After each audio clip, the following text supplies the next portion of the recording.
This episode is presented in partnership with Derek's Mowers and Blowers. Derek's is a small engine repair business owned and operated by occasional racer and former OSS racer Derek Clark. Derek can make your small engine appliance or machine run as good as new with his no-nonsense approach to finding out the issue and helping you out in a jiffy. Derek can help make your lawnmower sing properly again, and while you're visiting, you can also find Klotz or Gulf oils. That's right. Derek is an authorized dealer of Klotz and Gulf oil for racing. Derek does amazing work with his customers and always keeps them up to date with any sort of delay or closure. Why we wanted to partner with Derek is because he showcases a small, successful Canadian business that he grew from the ground up. Derek has been a competitor in racing all across Ontario, but has also been a partner with the Ontario Sportsman Series, Oscar mod driver Brian Batty, and our good friends at Patrick Brothers Racing. Check out Derek's Mowers and Blowers on Facebook and tell them that Stickers and Scuffs sent you. Hi, this is Mario Andretti, and you're tuned into Cam, Graydon, and the team as Stickers and Scuffs podcast. They're true Canadian racing fans.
I told you if you happen to catch a little bit of what was supposed to be a Facebook Live with Wade and the Bradley brothers that we were going to put something out to you this week, and we are definitely doing that right now.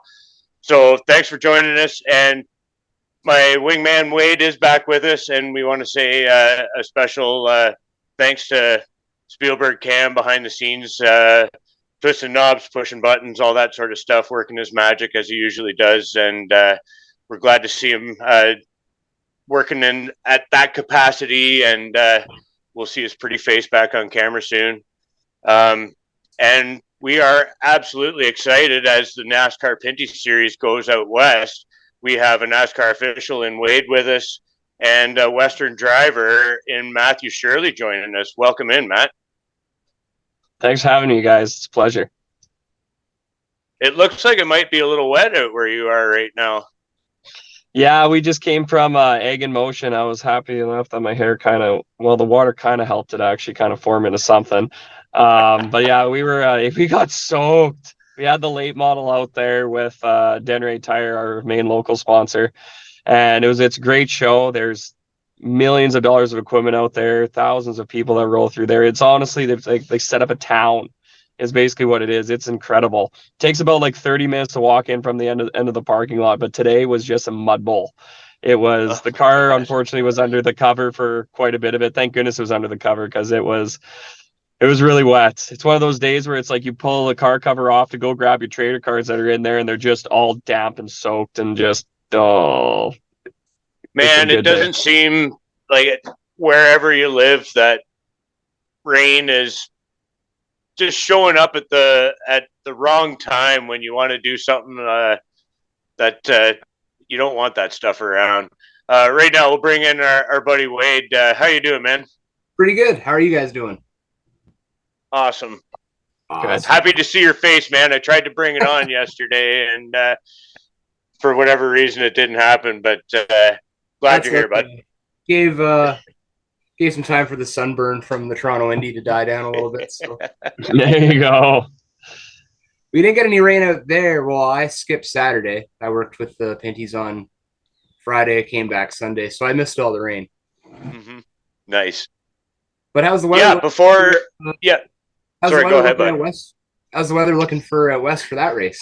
Well, it looks good right now. The rain seems like it's getting out of its system right at this moment, so that'll be good. I think last I checked last night, it was supposed to be 31 degrees, feeling 35, 36 and sunny. So, I mean, for that time to be cooling off for then the race to start 7:30 our time, that should be good. It's gonna be hot, so I'm bringing a helmet fan and a couple other things to make sure we're gonna be set up because yeah, I've only done we did the longest we had a 150 lap late model race out here, and we had a transmission seal give out, and we only got 74 laps in. So that's the longest stint I've done. So doing 300 laps in Edmonton is gonna be fun. That's And that, awesome. like, yeah, I mean, in terms of preparation, it's obviously hydrate, nourish yourself prior and everything. But man, that's going to be a grind when even in the cooling of the night where it's probably still going to be pretty hot and sticky, eh?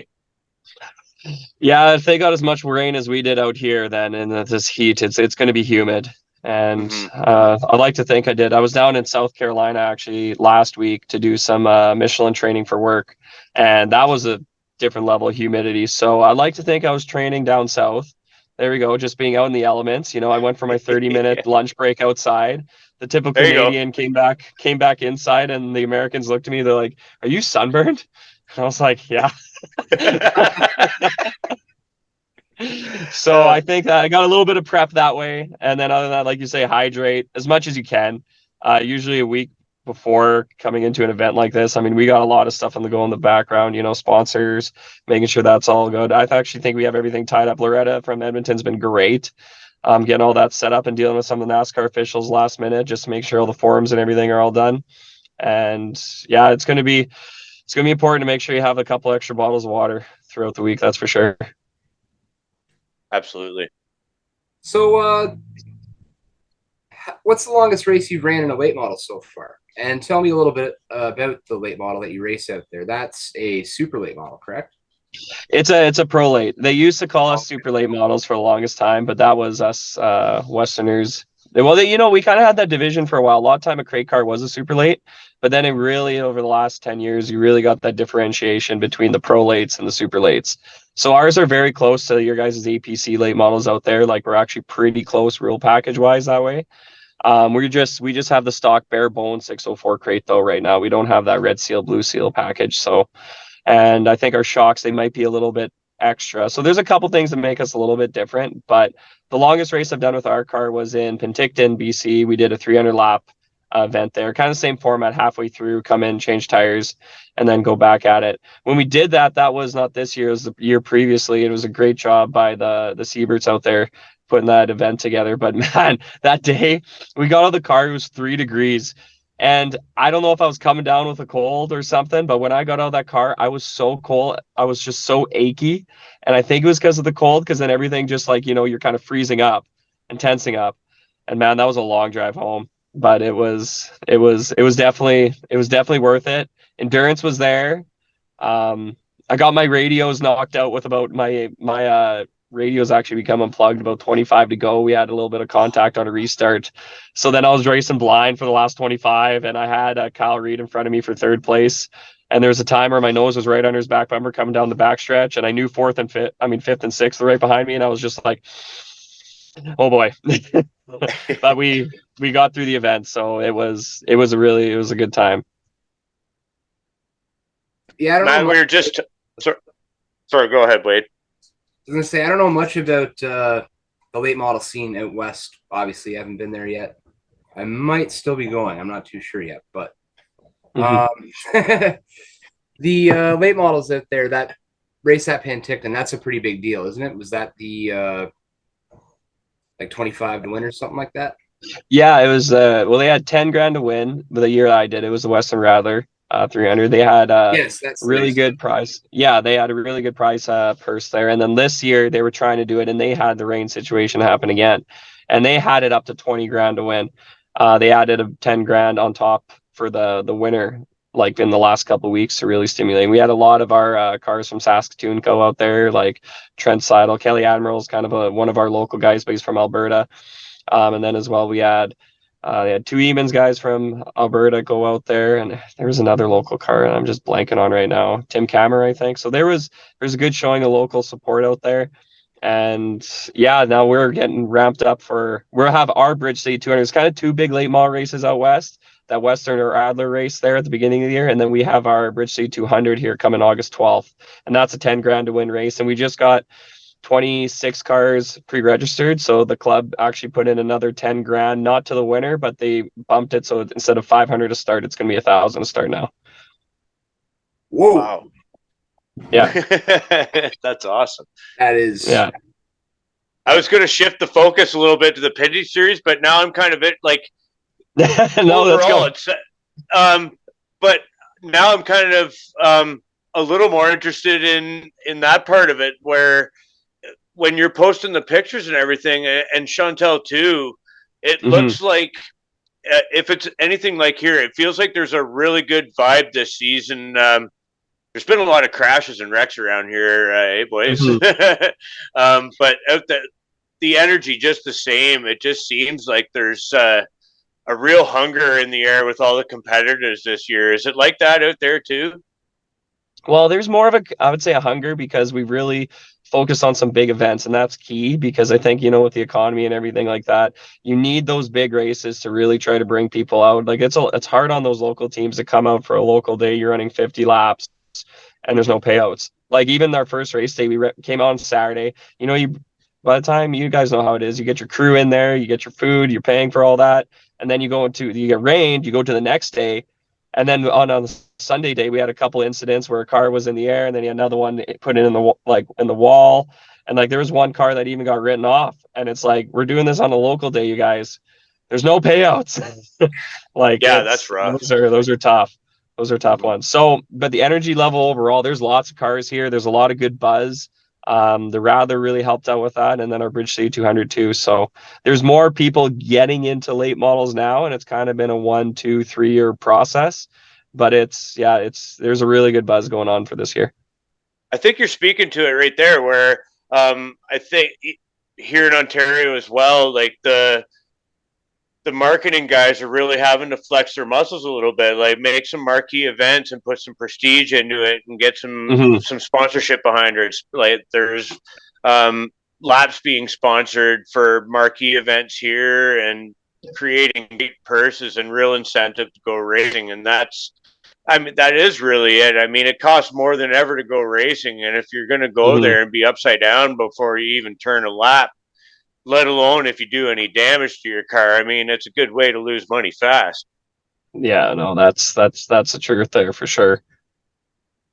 Yeah, so we're not beating down races, so we're saying, yeah, obviously it's a great time to go to the races in terms of being a race car driver and fans. But I mean, they're the higher ups and the promoters and everything are really trying to work with the teams and get them those payouts and get them to show up for those marquee events. Yeah, no, 100%. And yeah, like you said, then it's getting to a spot for us now where it's incredible these next 2 weeks. The way we have August 12th at Bridge City 200, like we're talking about, but we just raced last Saturday on July 15th. We're in Egg in Motion 2 days later, and I was praying. I was like, we got to come with that race clean. We ended up winning the race for the luck of that went. That was awesome. And so now we're in Egg in Motion. We pack up Thursday night. We load up the car, drop it off at home, take our stuff out, meet DJ and those guys basically out there. And then we race the Edmonton race Saturday. Quick turnaround again. We come back home. I run my late model on the Tuesday, and then we run the NASCAR in at Sutherland Automotive Speedway on the Wednesday. The true grind of the season, guys. This is awesome. We're getting into the middle of it now, and yeah, it's a grind. But that sounds pretty awesome. So you are running both dates. You're running Edmonton, Sutherland. Correct? Yeah, no, that is correct. Yeah, no, it's excited. We have Magnolia Management that has come on board for the Edmonton race. We had some family and friends, and some of them were out there actually in Saskatoon last year, watched this race. They had such a good time at it. They talked about the opportunities moving forward, and they actually ended up, they're doing this really as a big staff thing because they had so much fun.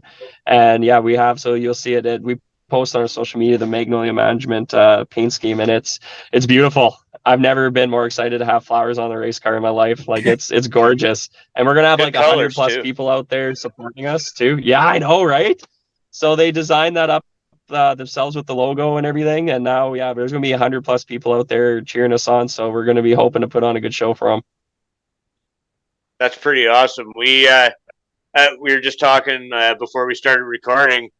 I worked a little bit late last night, and as I was getting off the highway, I saw the DJK convoy heading north up Highway 11, heading out of province. So your car was in the box there, and it's on its way to you, man. So what's it like to, as you say, you've been kind of to the big show before in the NASCAR Pinty Series, and you're coming back again.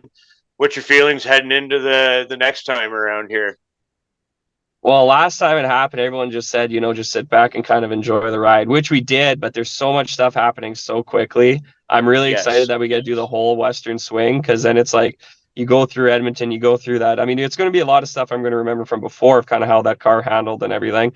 But then it's just kind of, when you get just thrusted into racing with those guys, I mean, these guys are all racing for points, right? I mean, like there's some, like Trayton's doing an absolute incredible job this year. Mm-hmm. And so it's like, you kind of been trying to keep an eye on, what's been going on throughout the year, so you can keep that, you want to be able to have a good showing as a Western car. But at the end of the day, I mean, we want to keep the fenders on it. We want to be able to go back to Saskatoon, which is obviously our home turf that way. I mean, we got a lot of people coming out to support us in Edmonton, so we definitely want to show what we got. But it's a natural balance. You kind of got to race people how they're going to race you, and I'm just happy we get another chance at it, because it's kind of a wild feeling when you have Alex Tagliani, DJ Kennington, Andrew Ranger, all these guys racing side by side with you for a little bit. I mean, when I say side by side, they're usually blowing by me pretty quick, but hopefully this year we're going to be able to stick it with them a little bit better.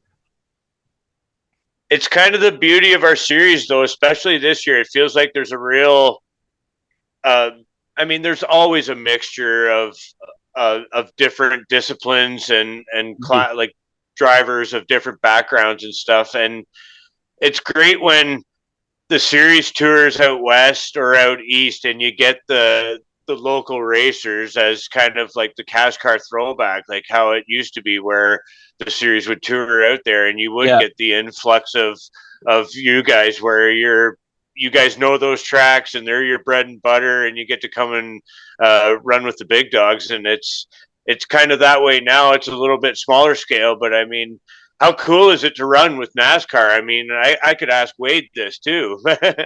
Yeah. No, I personally, my thing is it's a huge opportunity. There's a difference, kind of as the marketing promotional part of it. Once you can get to that level and you can say, hey, you're a NASCAR licensed driver and you've been a part of those fields, and be able to stay, like I was very happy with how we finished last year. We finished 11th and 14th respectively, and then the 14th one we started from the very back, and it's exciting to be just kind of a part of that group and the part of the entire thing. Like even just joking around with, like, I think it was Raphael Lassard behind when we go for driver intros, and that just listening to him, like, I think we outqualified LP, and I'm not going to put this in front, like that's not a bragging thing. He had a bad qualifying effort in Saskatoon last year, but then it was just like, they're kind of jazzing him a little bit behind the scenes, and you're just kind of part of that, just saying, hey, we outqualified LP. That one is kind of it's a cool group to be a part of for sure. So I got kind of a two-part question for you then. So you're racing a Pro Late model out there. Yeah. Other than the Pinty's car, do you have any chance to get into like a perimeter chassis car? Like, do you have anything out there locally that runs kind of similar to that? Yeah. And so we have some other race Okay. divisions you have out there that are popular. Do you have street stocks and stuff like that? Yeah, so Sportsman is what so when NASCAR bought out CASCAR and that turned into that division, the cars that didn't conform to that, we call them Sportsmen. So they're basically old CASCARs. And that's how I started actually stock car racing. My dad had a CASCAR that was sitting there for a while, and he was trying to sell it, wasn't selling, and that's how I actually got my feet into it. I was able to get some sponsors, did a race, kept the wheels on and the fenders on, and then we were able to kind of build from there. So yeah, we do have those perimeter cars with Sportsmans. And then as well, street stocks definitely are popular out here. There is a transition to where you're seeing these they call them elite street stocks in Alberta, and they're also kind of known as kind of more of a super stock. I'm assuming. So they kind of like, you have the Camaro front clips, have some more adjustments to them. But then but our Camaros that we have. Yeah, exactly. And there's some of the Camaros though that are very stock, and some Monte Carlos we have in Saskatoon. Those guys have those things so hooked up. It is stupid. They are running against like borderline limited late models, and they're sticking with them. And I'm just like, this is nuts. Like when we were in Penticton for that Western Rattler, a guy showed up on Saturday for the event, missed practice, he unloaded, and I'm like, well, that's a late model. Sweet, we got a late model last minute. They're like, nope, that's going with the streets. I was like,